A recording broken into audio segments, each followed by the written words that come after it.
আমরা আসলে বিশেষ জানতে পারলাম যে আপনার ছেলে গত 2024 সালের সেপ্টেম্বর মাসে আপনার ছেলে 25 তারিখে নিখোঁজ হয়েছে। নিখোঁজের পর আপনার ছেলের লাশ কবে পাইছেন? 27 তারিখ আমার ছেলের লাশ পাওয়া গেছে। আচ্ছা, লাশ পাওয়ার পরে তখন কি করছে লাশ? তখন লাশ পোস্টমর্টমে নিয়ে যায় জেনারেল হাসপাতাল। আচ্ছা, এখন পোস্টমর্টমের রিপোর্টে কি আসছে? পোস্টমর্টমের রিপোর্টে আসছে আমার ছেলেকে শ্বাসরোধ করে হত্যা করা হয়েছে। এখন আপনার ছেলেকে যারা হত্যা করেছে আপনি এখন কি চান? আমি চাই এখন পর্যাপ্ত পরিমাণ শাস্তি আমি দাবি করছি। ঠিক আছে, আসসালামু আলাইকুম। সালাম। আপনার নাম কি? আমার নাম নাসির। আপনার বাবার নাম কি? মোহাম্মদ শাহাবুদ্দিন। আপনার আমার নাম কি? মোহাম্মদ জবেদা। আপনার স্ত্রীর নাম কি? স্ত্রীর নাম মোহাম্মদ পারভিন। আপনার যে ছেলে নিখোঁজ হয়েছে ওই ছেলের নাম কি? মোহাম্মদ অনিক। নিখোঁজ হয়েছে কত তারিখে? নিখোঁজ হয়েছে 25 তারিখে। 2024 সালের 25 তারিখে। হ্যাঁ। লাশ পাইছেন কত তারিখে? 27 তারিখ। 27 তারিখ। জি, এখন পোস্টমর্টম রিপোর্টে কি আসছে? পোস্টমর্টম রিপোর্ট আছে আমার পোলাকে শ্বাসকষ্ট দিয়ে মারা হয়েছে। কতদিন পরে পোস্টমর্টম রিপোর্ট আসছে? 3 মাস 20 দিনের মতন। 3 মাস 20 দিন পরে রিপোর্টের পাইছি আমি। এখন কি কোনো আসামি গ্রেপ্তার করা হয়েছে? আসামি 2 জন গ্রেপ্তার করা হয়েছে।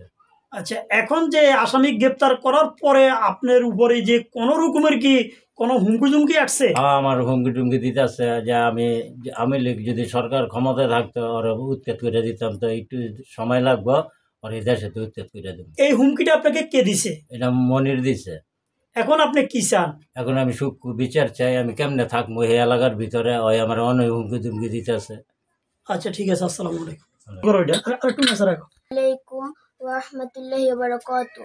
প্রিয় সাংবাদিক বন্ধুগণ, গত 25শে সেপ্টেম্বর 2024 আমার ফুফাতো ভাই অনিক নিখোঁজ হলো।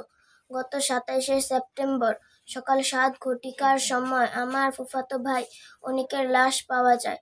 বাড়ি থেকে 1 কিলোমিটার দূরে একটি বালুর মাঠের পিছনে মাসুদ আলীর ধুইঞ্চা ক্ষেতের উত্তর পাশে আমার ভাইয়ের স্বাভাবিক মৃত্যু নয়, আমার ভাইকে শ্বাসরোধ করে হত্যা করা হয়েছে।